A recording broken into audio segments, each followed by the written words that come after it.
Thank you for your patience. Oh, no, thank you. I definitely had you guys scheduled earlier, but I moved. Normally, I'm out of the actual radio station, but we have a home studio now, so I'm able to do it in a much bigger way, but it's the first full episode this way. So we had some issues with our GoPro, so we just ended up just shooting it like we normally do. So everything got pushed back. So when you guys called the first time, I wasn't able to answer, but I'm glad you were able to definitely call in because this is so exciting. No, it is. Cause so first of all, Alfonso, is Alfonso good, or do you want to go by Mr. Johnson? What do you prefer? It's funny. You can call me Alfonso. Okay. I checked into the hotel under the name the Honorable Alfonso Johnson. Exactly. Go through. First off, in the state the country is in now, absolutely, you will call me the Honorable and you will call me King, and that's what it's going to be because that's what I say I am, and that's how you will recognize me. So, the Honorable Alfonso Johnson. First off, let me say congratulations on your win. That is so amazing. That is so awesome. Viewers of By Any Means Necessary, if you're tuned in, you know that I'm here now with Alfonso Johnson of Moths and Butterflies. He won the prestigious HBO Award for Best Short Film at the American Black Film Festival, and it's so amazing. If you're not familiar with the American Black Film Festival, we had some winners in the same category. Oh, you might know a Ryan Coogler of Black Panther, also Stephen Capello Jr. and Sloven Naeem. This is just a wonderful category, and it's a wonderful film festival for us to be a part of. It is specifically for us. I know Issa Rae has some ties to this film festival as well. If you follow By Any Means Necessary, you saw that I just interviewed some 2019 entries from the film Blind. They have some connections to the area as well as directly to WODU Studios. I have my brother Cliff, who was a part of the show The Moto Show, who I interviewed, and he has entered with his team of wonderful filmmakers into that film festival. But right now I have the winner of the 2018 Abbf HBO short film competition, and he is on the phone right now, and he's actually in Salt Lake City for the Sundance Film Festival. Welcome, Alfonso. How are you? Thank you for that beautiful introduction. I'm doing very well. And I'm happy to be with you. Thank you so much.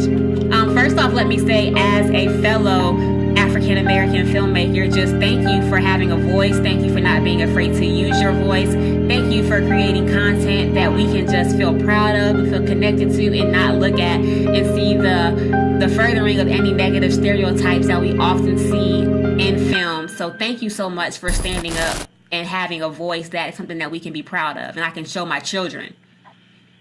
Oh wow, that means a lot to me. Thank you, and it's a responsibility that we all have in our own individual way. And whether you're doing it in film or whether you're doing it in the office, you have to stand up for who you are and for where you come from. Absolutely. So, how did you get into filmmaking? How long have you been in this industry? July 28th. July 28th makes exactly 7 years that I've been a filmmaker, but. And you know, seven's the number of completion, so you about to come to your peak now, bro. Oh, listen, look, my first, middle, and last name is all 7 letters, plus I was born in 1987. 1987 is actually the best year ever. Yeah, so. That's what's up. So 7 years of a filmmaker. And my homeboy, he just told me that's his birthday too, so, seven is the year of completion, but also, it's one of those things where it was my introduction into the industry as a filmmaker, specifically because I got my start as a tap dancer and then as a stand-up comedian.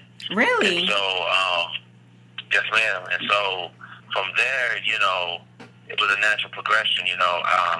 I left college. I attended Virginia State University. Where are you from? And I'm from Queens. Oh, okay, cool. So you went to school. You went to school here. I'm in Virginia. So you went to school here. Yes, what part? I'm in Hampton. Oh, I wanted to go there. I got into Hampton. But you guys had a uniform, and I don't want to go to school with a uniform. I actually, I graduated high school in 2004, and I got into Hampton University, but I ended up not going to college until I was 26, and I went to ODU, which is in Norfolk. Oh yeah, I'm very familiar. I mean, the entire 757 and all of the different schools. I mean, I'm very familiar with Virginia, the second home for me. I love Virginia. I love all of the people in Virginia. Nice. I've partied all throughout Chesapeake, Newport, Virginia Beach. Oh, so you're very familiar. Chesterfield. Nice. So you don't forget about the 757 when you reach your next level of success in filmmaking. Come down here, make some films. Of course, show some love to Queens. You can never forget about the 757. Exactly. Shout out to Nas and Nicki and everything. If you go to P-Town, then you really love Virginia. I don't even go to P-Town, and I'm from here. No, I drive through P-Town. Exactly. I'll go through P-Town to go. Yeah, shout out to Portsmouth, though. But they need the love, honestly. Like I said, I'm a filmmaker as well. If I can get to the point where I can just do a documentary on Portsmouth and show why they are the way they are, and I know this film, Moths and Butterflies, it touches on mental health. I'm also in the mental health field, and we have, with my company, we have some initiatives in P-Town because we know the connection to mental health and homelessness. So this would be a good film to actually screen in that area. Light bulb, maybe. Yeah, the film debuts on HBO February 7th at 9:45 p.m. on HBO Zone. Did you say February 7th? Excuse me, February 7th at 9:45 p.m. The 7th. On HBO Zone. Mm-hmm. But also, it'll run concurrently for the next 2 years on HBO Zone, HBO Go, and HBO Now. Nice. And so the fine folks of P-Town and all over Virginia, including the rest of the United States and Canada, will have access to it at the same time. That's amazing. But you had mentioned how I got into. I didn't quite answer it. Mm-hmm. I just want to say that one of the reasons why I became a filmmaker was because I felt like I had something to say. I had gotten very, very sick in 2010, and I quit acting because, I just had a lot of stuff going on. And while I was away in 2011 on recovery, I noticed a great deal of my friends were still going through the trials and tribulations of being a black actor or actress in the industry. And it's a lot like when you're an injured player sitting on the bench watching your team play. You see the game from a different vantage point. Right. And I realized that I had something to say. And so I made the determination then and there that if I was going to return, that I would not be just an actor and just a comical. Nice. I would produce my own work. That's amazing. And you have to take back control. Inclusion and diversity, Exactly. It didn't exist. And that's so imperative, and that's so such a great point to touch on. We do see what the media puts out when it regards to our people, and that's from real news on Fox News and CNN all the way into Hollywood. And in order to change the public perception, because media is such an influence, we have to take control of the film and of the images that are put out there. So for every negative stereotype, for every time somebody is falsely accused and they use the degrading pictures of them, we must put out work that educates and that inspires, so our people can, for one, be inspired, but other people outside of our community can have a different perception of our community. Yes, ma'am, I totally agree with you. That's so cool. So Moths and Butterflies, let's get into that. What was the inspiration behind that? The inspiration behind Moths and Butterflies was basically I started to look at my own life, and I started to look at the people that were around me and the things that they were going through, and that we were not talking about. On my 21st birthday, a friend of mine committed suicide, and it was a woman, and it was she was a model, and she was like 5'11", gorgeous woman, know, and someone, and she was the life of every party. You know what I mean? If Martha was at the party, it was a turn up. You know. And that kind of rocked me. And then the following year after that, and in the next coming years of my early 20s, things became really difficult for me. And I noticed things became difficult for some of my close friends and loved ones, but nobody was outwardly talking about it. Right. No one was like, oh, yeah, so-and-so's acting weird, so-and-so's smoking a little more, drinking a little more. Right. But they never really got down to the crux of what it was. Yeah. And I began to develop anxiety. And instead of running from myself. I just looked in the mirror and decided to write. And then by doing so, it became an extremely cathartic experience.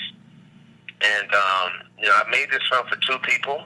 I made this film for my late friend who committed suicide, and I made this film for my aunt who is bipolar. And because, Morgan, she's the young lady that passed, she didn't make it through her battle. Whereas, my aunt, she's got a beautiful home in Florida. She has, a beautiful career. Right. She has a very rich, beautiful life. And so I'm able to see the both successful sides. part of living with.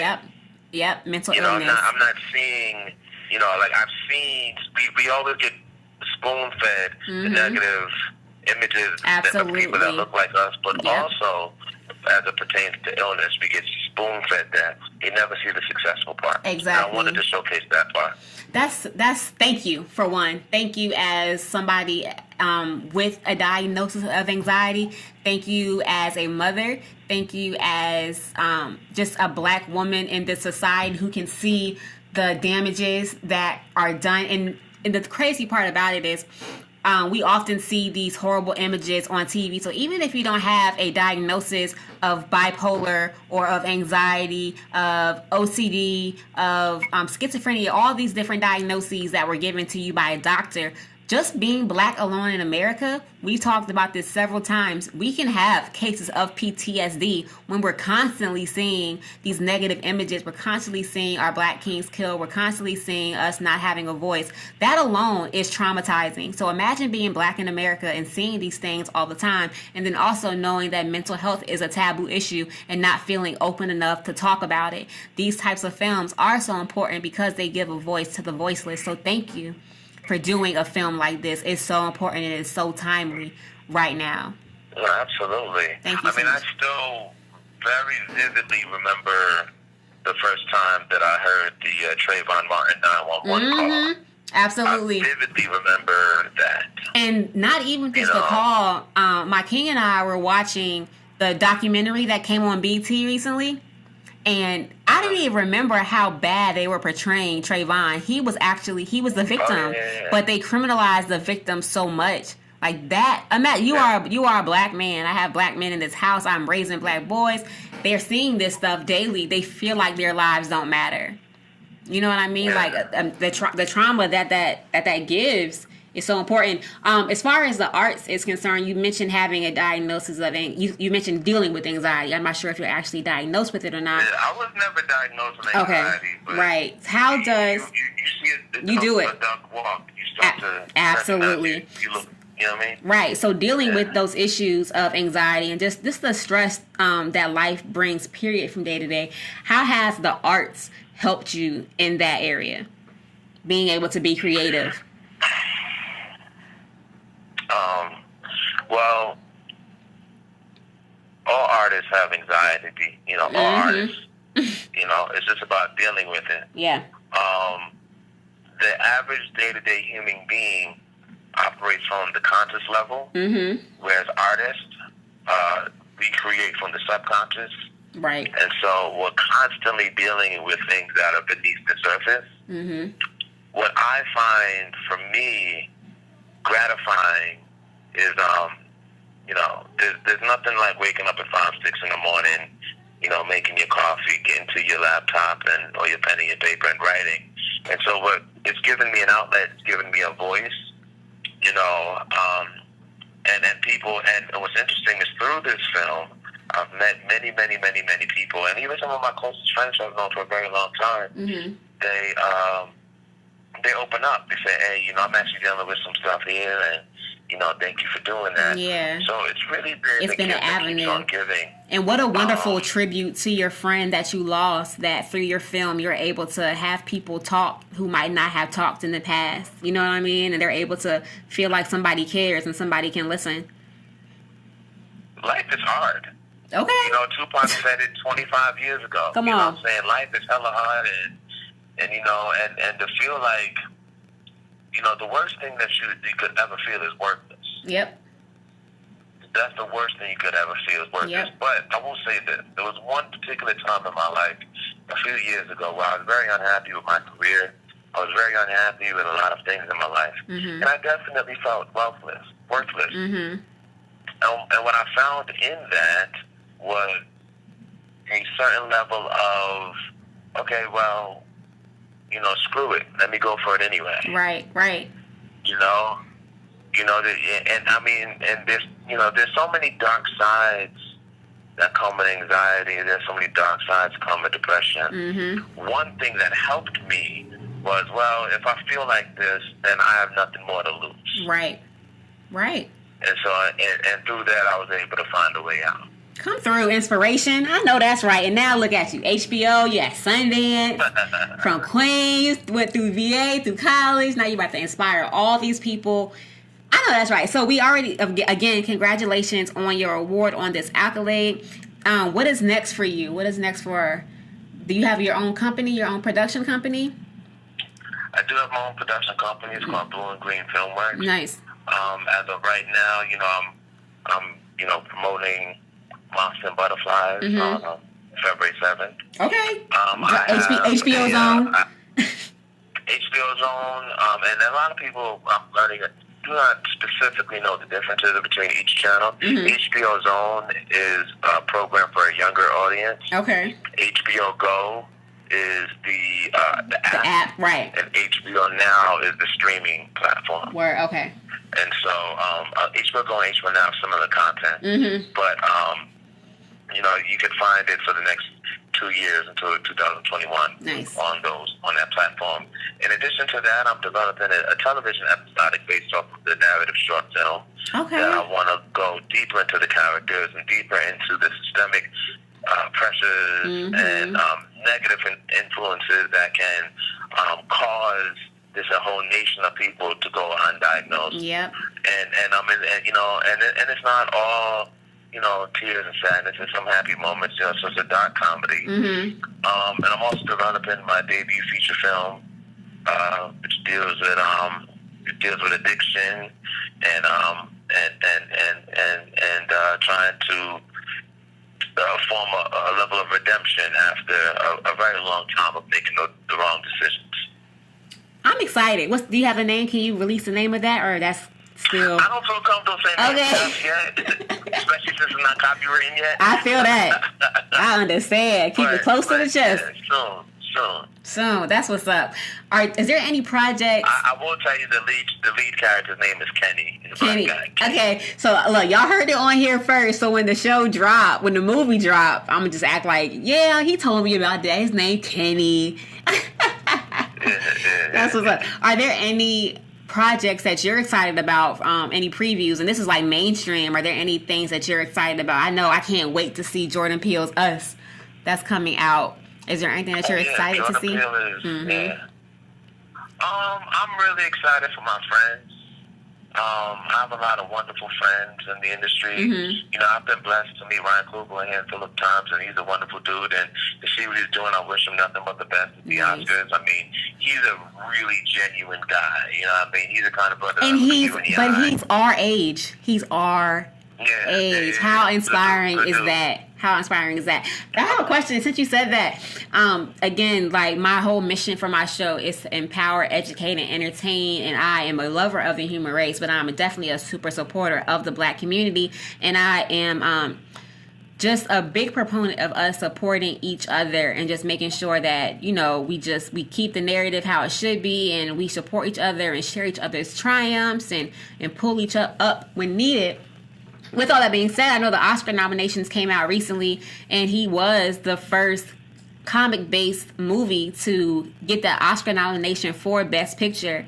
Like, how does that feel to be able to be connected to that? And it's so funny. I was watching, I believe it was the Golden Globes, whatever came on most recently, and I was just so proud watching him. It was certain commentary that was being said in the intro, but he was very just stoic. And like, if it's not going to build up our people, I'm not even going to fake a laughter during this monologue. Yeah, the joke made by Sandra Oh and Andy Samberg. Yeah, something about the Panthers. The black. Yeah, he was like, when I heard about a Black Panther movie made in Oakland, I didn't expect to see what I saw. And Ryan's face was looking like, "Don't come out your mouth. Don't come out your mouth." I appreciated that. I mean, look, I'm not gonna speak for Ryan because but I will just say that, as any white person making a joke, see, it's a touchy subject, and right. If my publicist was here, she probably wouldn't want me to say this, but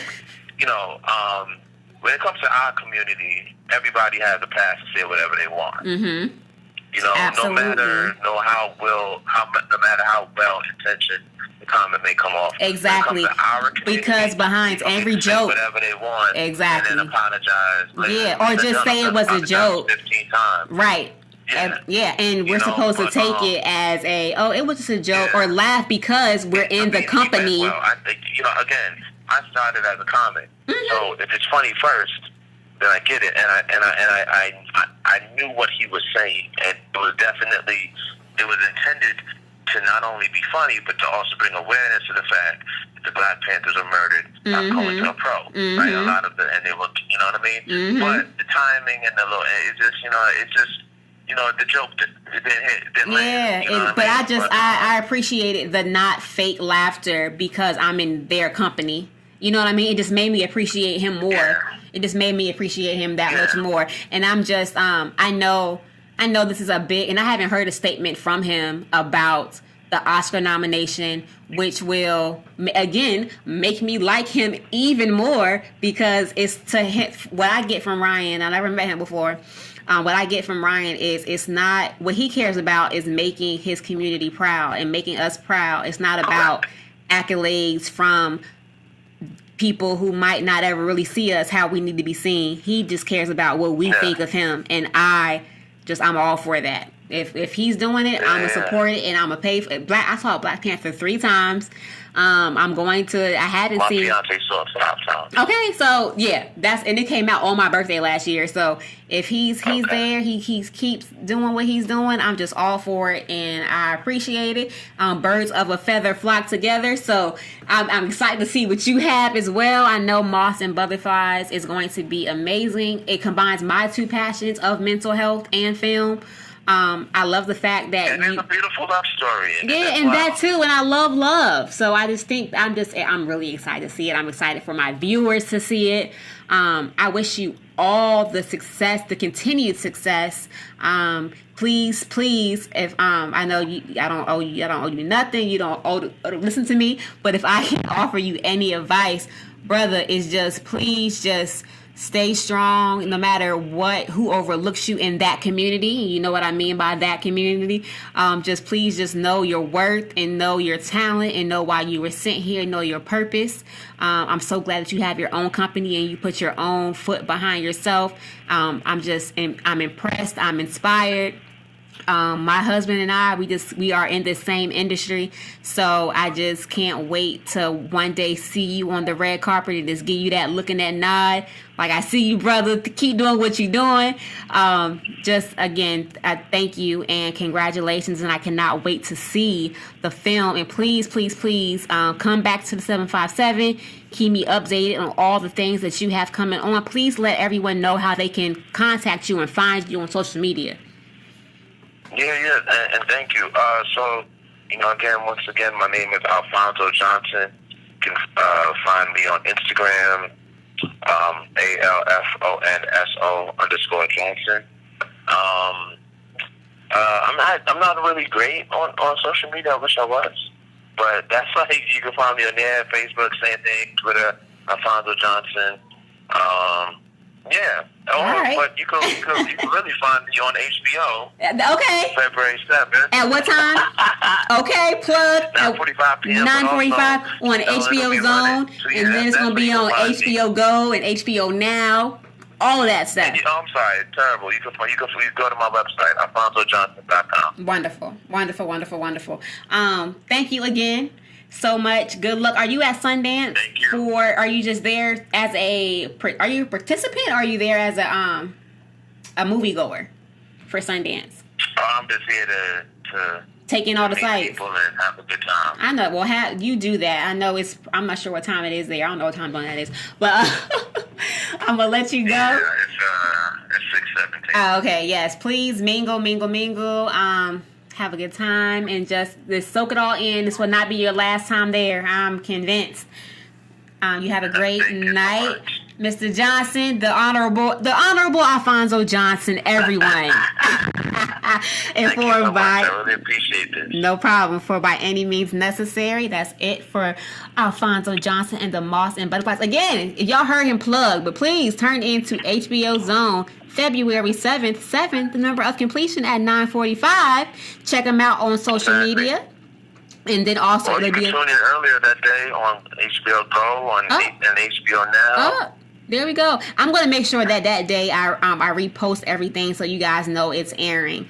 But it won't be the last you hear of Mr. Johnson. Peace, love, light. Good night.